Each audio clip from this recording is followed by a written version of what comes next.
Smart people win Bathurst, not brave people. Everyone reckons you have to be brave to win Bathurst. It's not. If you're smart, you win Bathurst.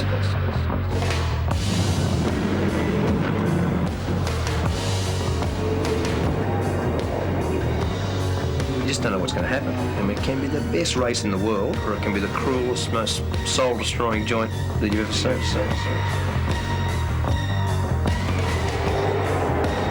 You hear the crowd just roar. It doesn't matter whether you're Holden or a Ford fan, you know, you hear the crowd roar.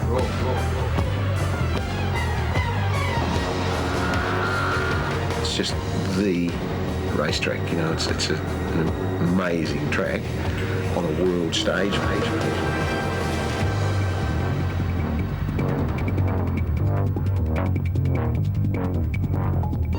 1,000-kilometre race on quite simply one of the world's best race circuits.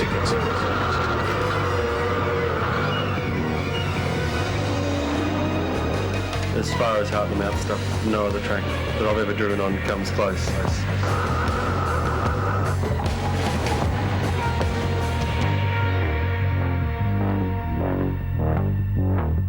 It's a bit like walking along a cliff face. You know, one slip and you're gone, or if you get right along, you've achieved something that no one else has done.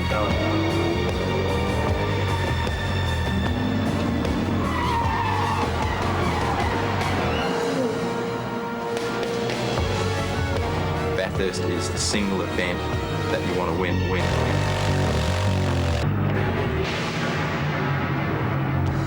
I'm not one of those guys that say, well, you know, if I never get to win it, it won't matter. Yeah, it will matter. You know, I want to win that race badly.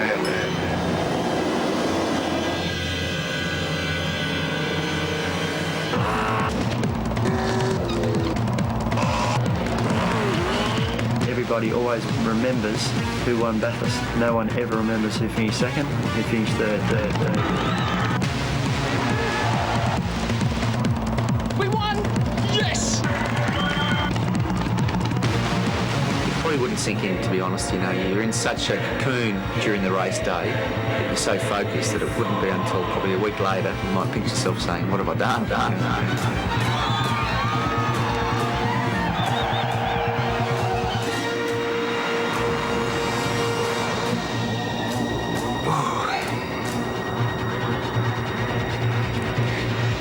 I think it would be a very satisfying moment.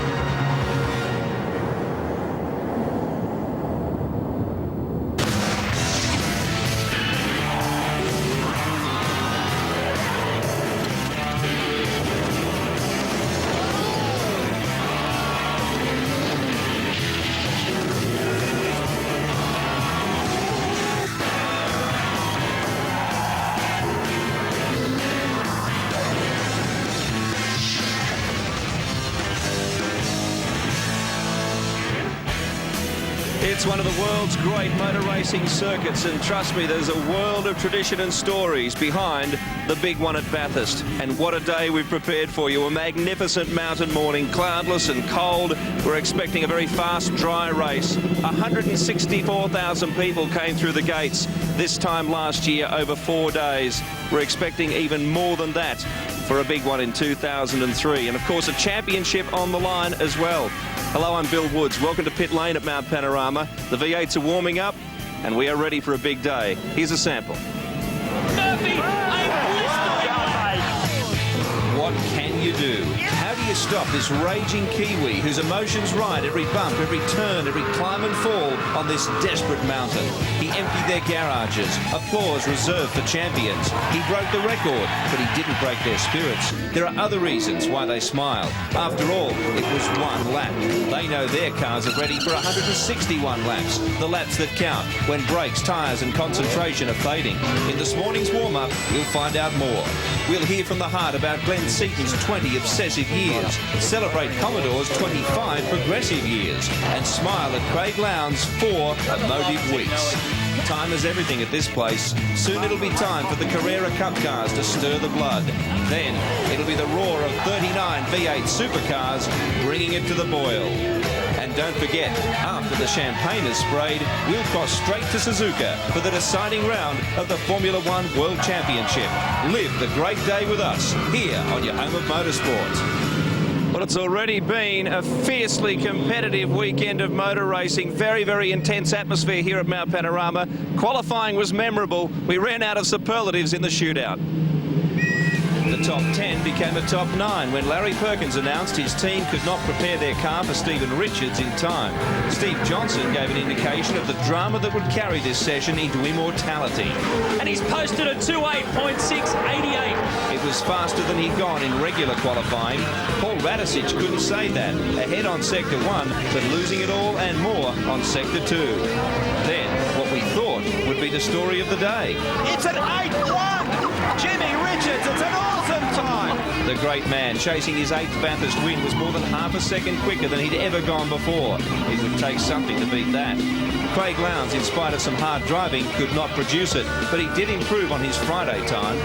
Garth Tander also fell short, but again was satisfied he'd improved on his previous qualifying mark. The biggest surprise was Marcus Ambrose, struggling around off the pace on every sector. Only 3 drivers to go. It took a veteran to upstage a veteran. John Bow chipped away at Gentleman Jim with every sector and raised the roof of the Aussie Mail garage. They erupt at the Aussie Mail garage. Mark Scaife, like Ambrose, could not produce what we had come to take for granted, but his car had been hastily repaired after a practice problem. But he's ended up down in 6th with a 2:08.56. So it looked like the oldest front row we had seen on the mountain for many years. That is, unless Greg Murphy could somehow find a new high. In every session, he had dug out more than his rivals when he needed it. Surely neither he nor the car had anything more to give. And he is going straight to pole position for the Bob Jane T-Marts 1000. Murphy, a blistering lap. Holy smokes! That's record breaker. That is insane. Never before have we witnessed scenes like this after a one-lap shootout. One lap that ripped up the record books and rocked Australian motorsport.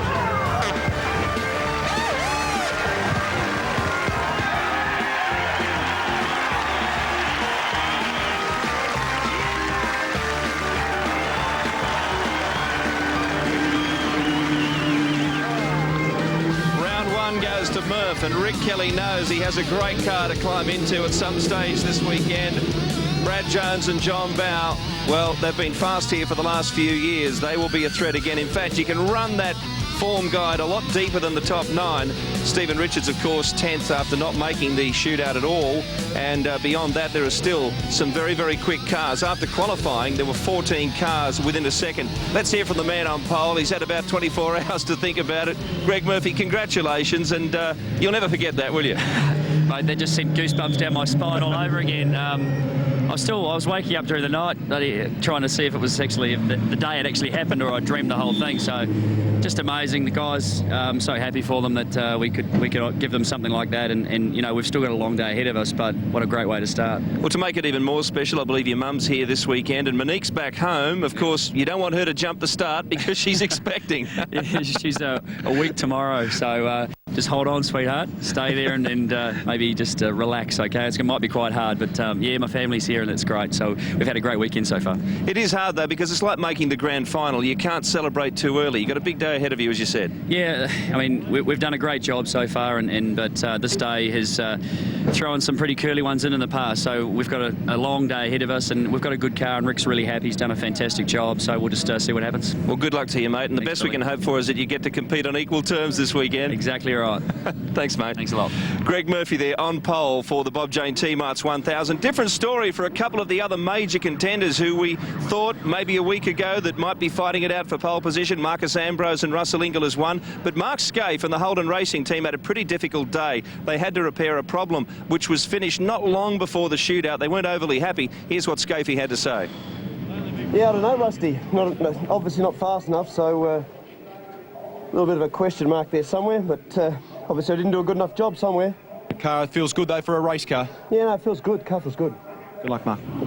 That shootout time may have been a difficult pill for Mark Scaife to swallow, particularly when you consider that car 1 was an absolute jet on Friday. The difference between the slower shootout effort and that in Friday qualifying was just over half a second. Now, not in the grand scheme of things, that's not a lot to worry about, but the psychological advantage of being on pole here is worth an awful lot. Now, overnight, this team has had a rethink on the suspension setup in car 1. They've decided it's too oversteery, and they've decided to change it. It reflects almost the same suspension settings as that in car 2.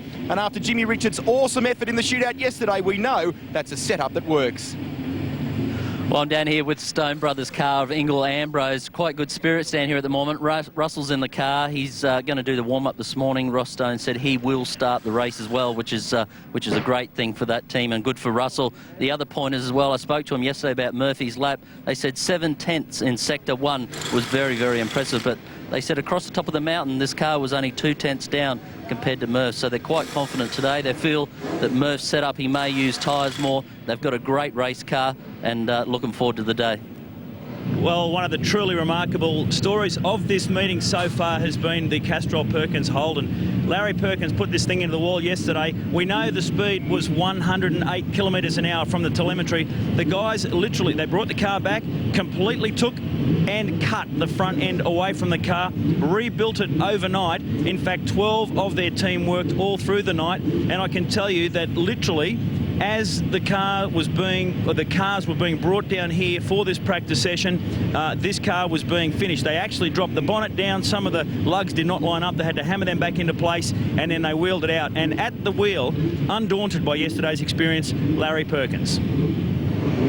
Well, Larry, the guys have worked on the car all night. You've had a chance to go for a drive. What's it like? It's fantastic. They've done a tremendously good job. There's not the slightest hint that we had a big crash yesterday, and you know, everything about it is fantastic. It's got all race gear in, which we didn't have yesterday in the crash, luckily. The engine's pulling fantastic. The handling is exactly as we wanted it to be, no different from yesterday. And Richo's just gone out now to get his own feel in it, but no, they've done a great job by the boys. How does Larry Perkins feel when he arrives in that corner again for the first time? I sneered my nose at it a bit, I must admit, yo. And then I saw the problem. I had Ford signs all over that corner. Mate, good luck for the rest of the day. No worries, thank you. Thanks, Larry. There are 10 VX Commodores and 10 VY Commodores, 14 BA Falcons and 6 AU Falcons in this year's Bob Jane T-Marts 1000. Quite a diversity of models there. And of course, the evolution of parity in this championship has been very important. It's been a big talking point all season since the introduction of the BA Falcon and the VY Commodore at approximately the same time. Mark Osler explains how this evolution continues. The debut of the all-new BA Falcon and VY Commodore V8 supercars in 2003 also saw the introduction of Project Blueprint, an engineering initiative devised by the Touring Car Entrance Group of Australia to fully align the technical specifications of Ford and Holden after a decade of debate over performance equality. In addition to a long list of technical alignments covering everything from axle weights to aerodynamics, the VY Commodore has undergone two fundamental changes to bring it into line with the Falcon. Adoption of Ford's twin wishbone front suspension design and, of most interest to Holden fans, an all-new Chevrolet-based V8 called the Holden Motorsport engine. The Holden Motorsport engine has been designed to be as close as possible in specification to the Ford V8 supercar engine, which has long been considered a superior design, mainly because of its cylinder head configuration. Now, this is the cylinder block and cylinder head from the superseded Holden V8 program, and alongside, this is the current Ford V8 supercar cylinder head. And there's fundamental differences between them. Now, cylinder heads, what do? Well, they've got to get the air-fuel mixture in here through the inlet ports. The fuel-air mixture is combusted and compressed inside the cylinder, and then it's exhausted through the exhaust ports. Now, have a look at the Holden design. The fundamental difference between this cylinder head and that one is the fact that the inlet ports and the exhaust ports are arranged in what's called a Siamese design. They're very close together.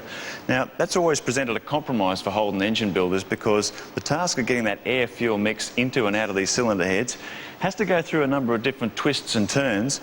That makes it less efficient, and therefore it produces less power. Have a look at the Ford cylinder head by comparison. Both the inlet side and the exhaust side has the ports arranged in a lovely even pattern. That gives that air-fuel mixture a much more direct, much shorter path into and out of the cylinder head, making it more efficient, and therefore it produces more power. For Holden, it's almost been a case of if you can't beat them, join them. This is the new Holden Motorsport engine cylinder head, and as you can see, Both the inlet ports and the exhaust ports are evenly spaced. In fact, when you put it next to the forward cylinder head, you can see the dimensions and the configurations of the two components are virtually identical, so they should produce pretty much the same amount of horsepower. Another big change with the Holden Motorsport engine is in the cylinder block itself. They've actually lowered the deck height here to match that of the Ford, thereby ensuring a maximum dimension for the major reciprocating parts in the crankcase. Put these two components together and hopefully we'll have an end to the endless arguments over one side being disadvantaged in the power race. Surprisingly, perhaps, not all teams made an immediate switch to the new engine. The Holden Racing team, for example, ran the superseded V8 in its winning car at the Sandown 500, while Jason Richards' late race challenge in the Team Dynamic VY was achieved using the new Holden Motorsport engine. Even so, drivers are unanimous in their praise of the new engine's characteristics and its ultimate potential.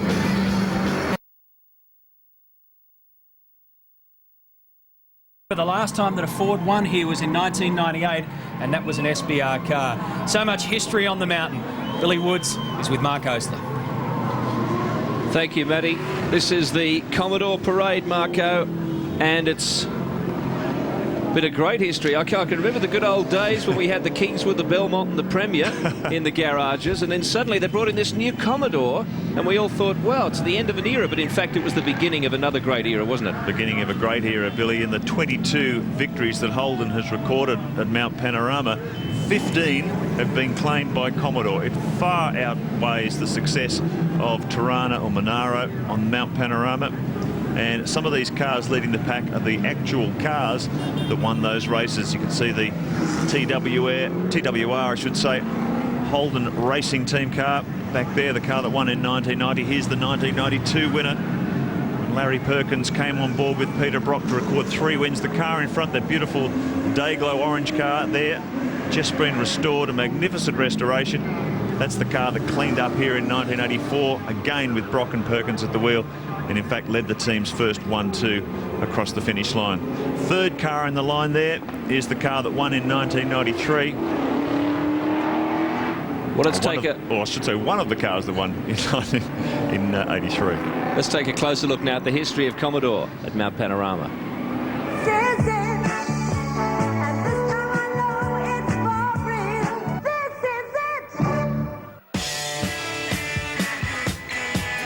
In October 1978, Holden launched a brand new family sedan for Australia called the Commodore.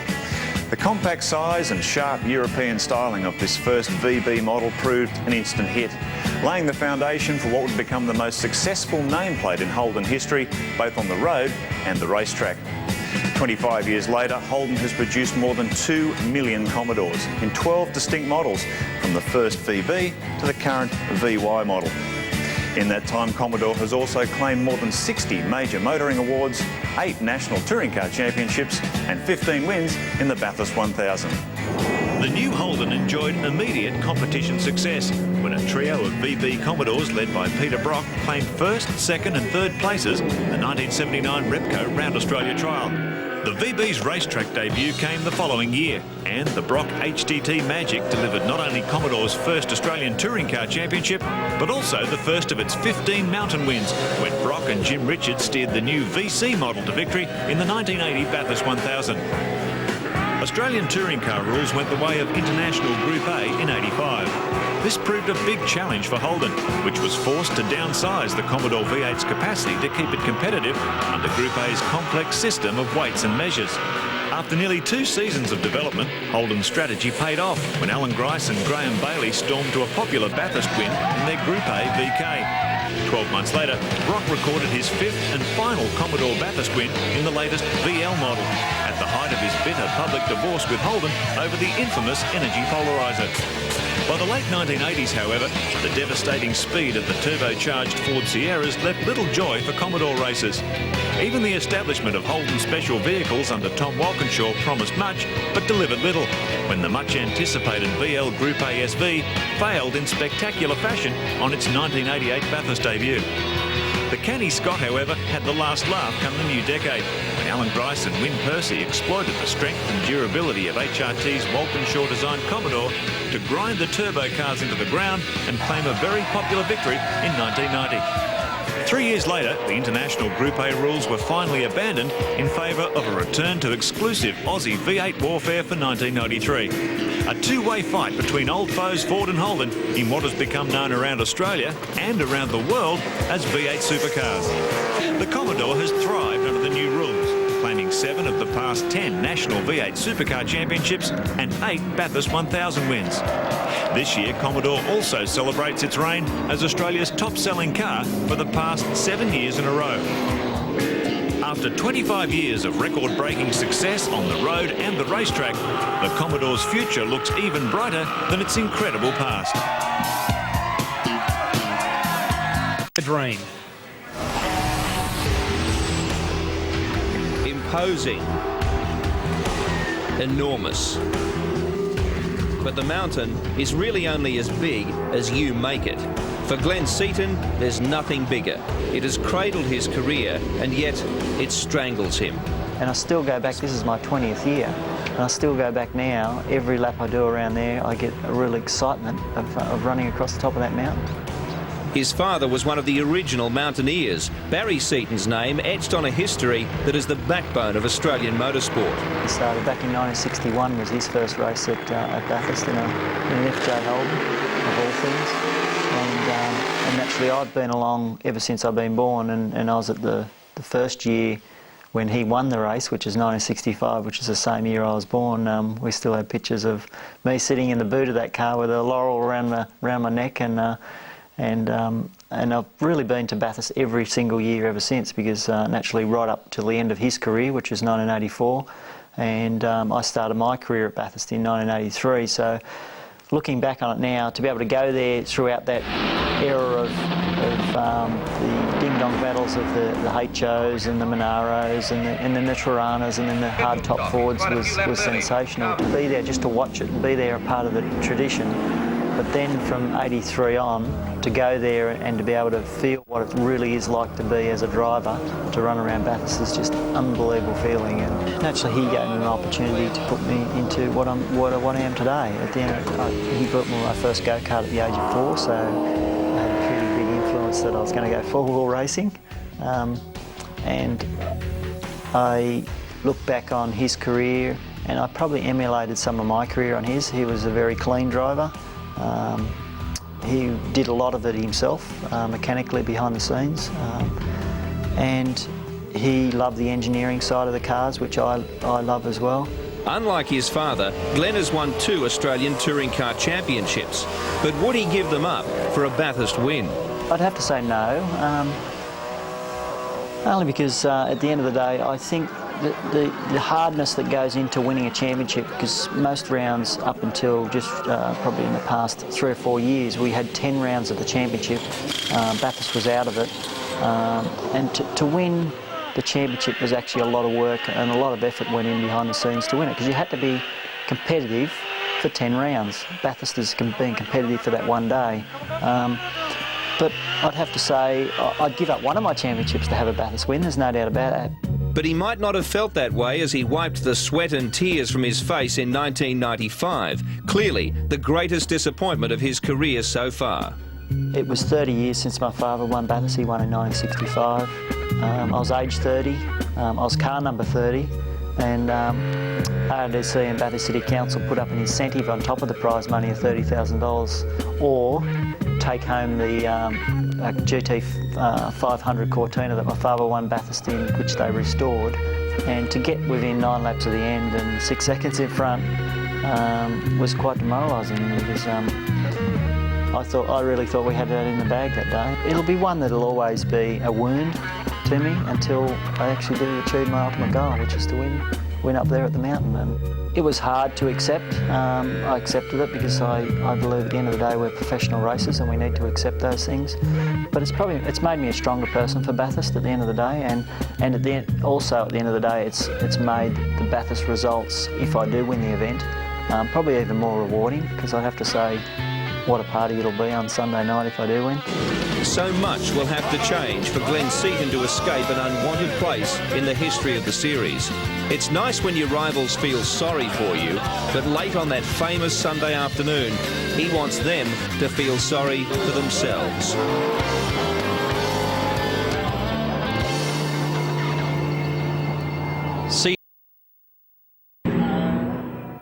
We know that V8 supercar racing is a very close competition, and accordingly getting the most out of these cars is pretty tough. So therefore adjustability is vital to be able to make changes to get the cars back into the small window of performance that they operate in. Now to do that, different teams have come up with different solutions to save time, and to do it on the run, Team Dynamic are able to adjust their rear roll centre on the car in a pit stop by just simply applying this speed wrench. And a quick turn of this makes a fine adjustment to what's known as the rear roll centre, which adjusts effectively the performance and behaviour of the rear suspension. Come around the back and I'll show you how it works. The cable plumbs down through the centre of the car, here into the boot area and onto this threaded bolt, which runs down through the floor of the boot to the actual roll centre adjuster. Let's go down and have a look and see how that works. This is where the adjustment occurs with the Watts-Link rear end. As you can see, the roll centre is currently being adjusted down. This area of the car is forward of the fuel tank and behind the diff housing, and as the adjustment is made, this bell crank slides down in the slider in this Watts-Link housing. To make more sense of the roll centre adjustment, let's have a look at this graphic. In simple terms, if a driver is looking for better turn, for example, it would be logical to raise the rear roll centre, which has the effect of stiffening the rear of the car by reducing roll and transferring more load to the front. Conversely, if the car was too lively in the rear, lacking traction and lateral stability with an oversteer condition, the opposite would apply. The rear can be relaxed and the roll centre lowered. With good cars in good teams, this adjustment is usually very small, maybe only 5mm either way. So the question is, of course, why would you want to make this adjustment? Well, simply about trimming to the conditions of the day. Track conditions change with the amount of rubber, the amount of light on the circuit, cloud cover, the amount of rubber on the road. It's very important to keep these cars in their critical performance window. And this is the world-famous Mount Panorama racing circuit. 6.2 kilometres, 17 turns, and some of the most famous corners and locations in global motorsport. Climbing to the top of the mountain, 600 feet above Pitt Straight, and off the top through McPhillamy, down through the S's, the Dipper, and Forest Elbow, onto Australia's fastest straight, Conrod Straight. The huge braking for the chase, and we are going to go on the N-Gauge Nokia hot seat ride with the crazy three amigos, Russell Ingall, Craig Lowndes and Mark Skate. Well, welcome to a Nokia hot seat of Australia's best racetrack, Bathurst Mount Panorama. This is Hell Corner. Very important to get a good exit here. Out of there, up on the curb. Today we're bringing this to you with a couple of other lunatics behind me by the name of Craig Lowndes and Russell Ingall in the wrong cars. But it'll be a great battle today for this race. End of Mountain Straight, back to third gear, very steep incline on the exit, up over the exit curve, use all the road, up to the cutting, back to second gear, very tricky little spot this to get a nice straight exit to get across to the other side of the road for the change of direction, up under the tree. Over to you, Lowndesy. Thanks, Scavey. Grab it fourth gear, cross the top of the mountain, one of the best parts. A lot of crowd on the right-hand side. Get a good spectacle of the guys driving these things. Up over Big Phil will be up on two wheels. Beautiful sight. Nothing but skyline. Got to position the car nice. Back to third. Got to stay focused across the top. Down to second. Into the Dipper. One of the best parts of the circuit. Carl and Rossi, take us home. Too fast for me, mate. I can't keep up. Thanks, dude. That's the easiest pass I've ever made on you. Here we are, onto the famous Conrod Straight. And this is fantastic, folks. This is where we'll be getting up to about 296 kilometres an hour. We'll be hard on the limiter in sixth gear and probably 7,500 revs, mate. This is just fantastic. We'll take it flat right into the chase. Hard on the brakes, down the gears in a Caltex chase, appropriately named. Mate, this is, hopefully this is where we're going to be on the last lap. We've got this guy called Scape on our tail. Mate, we're going to be blocking. Throw the door. Here we go, ready to the crisscross. Here we go, at the outside. Yeah, so we take the lead. Mate, I hope this is going to be the position to the end of the day. We are going to give you plenty on Sunday, mate. I'm glad you got a good engine in that car.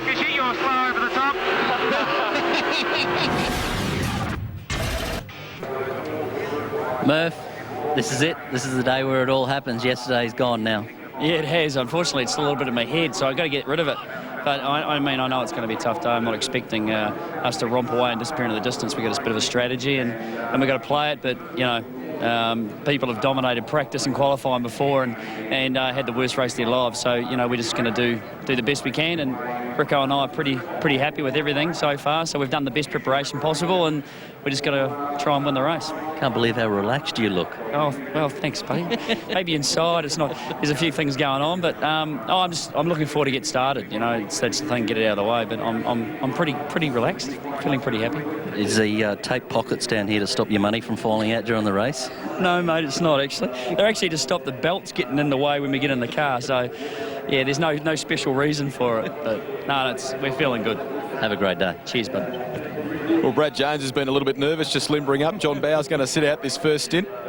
Yeah, I got the short straw, so I'm staying the race. But well, you know, it's deja vu. We'll see what happens this year. I don't think I'll be lucky enough to get away like I had last year. But you know, our car's been strong all week, and you know, it's time for business. So we'll see what happens. What happened in that morning warm-up this morning? Just a little bit of extra fine-tuning. Are you happy with the final setup? The car is absolutely sensational, pinpoint perfect. I think you know, the truth is the car probably shook around more than I thought it was going to this morning, and John was the same. So look, we just got a bit of pre-race jitters. The car's good, and we'll be fast today. And barring incident, I hope that we'll be there in the end. You know, we got everything going right for us. We've had no problems. Good run, fantastic lap in qualifying yesterday. You know, I can't ask for much more. Perfect day. We just need a little bit of luck. So whoever hands that out, if you're watching, please give me some this week. Don't forget to take that acne strip off, mate. Yeah, it's helped me breathe. I just want to look like an elite athlete. Thanks, Brad. Thanks. Max Wilson, the year is built to this race. You're right here in the middle of the pack. What are the emotions like right now? Pretty calm, actually. You know, the race is a very long race, and I'm very calm because the car is looking pretty good. You know, the car has been competitive all the weekend, and just do what you got to do, and that's about it.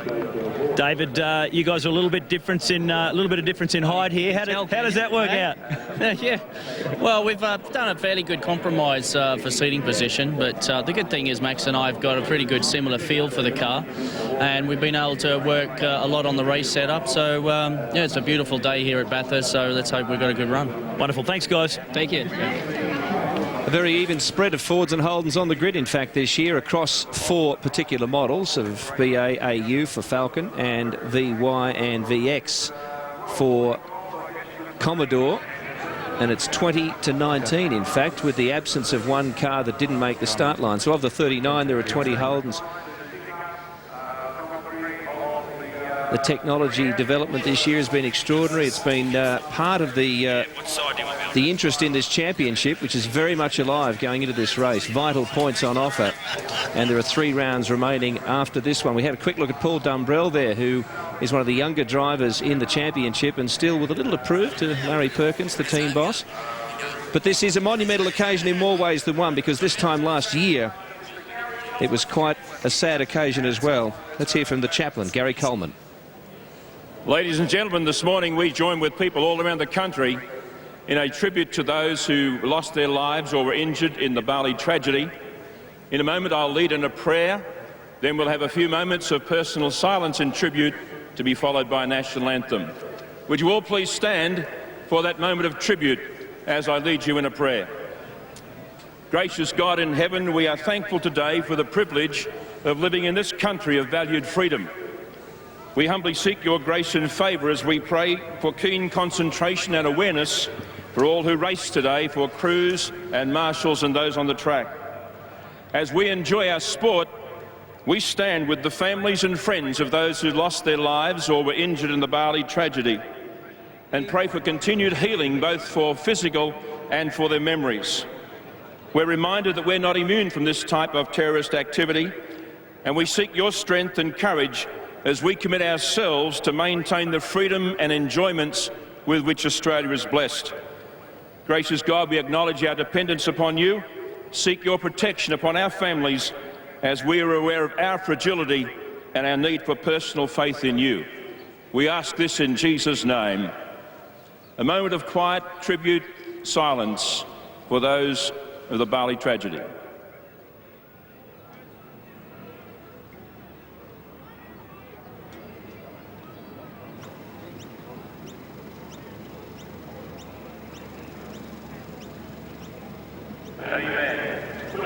standing for the singing of our national anthem.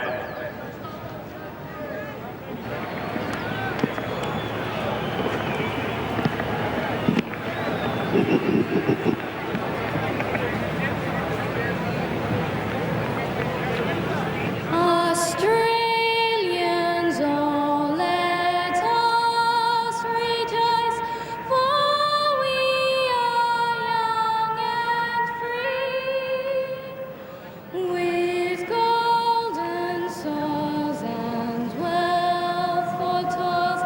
Our home is girt by sea. Our land abounds in nature's gifts, our beauty rich and rare.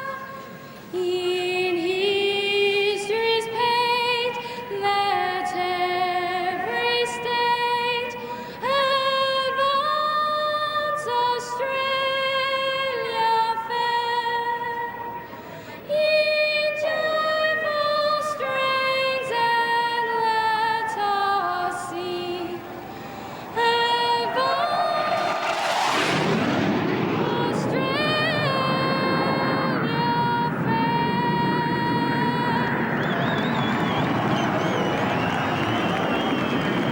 Jessica Anderson from MacKillop College here at Bathurst, and you may have just heard the BAE Systems Hawk 127 with Flight Lieutenant Graham Williams soaring above us. There it is.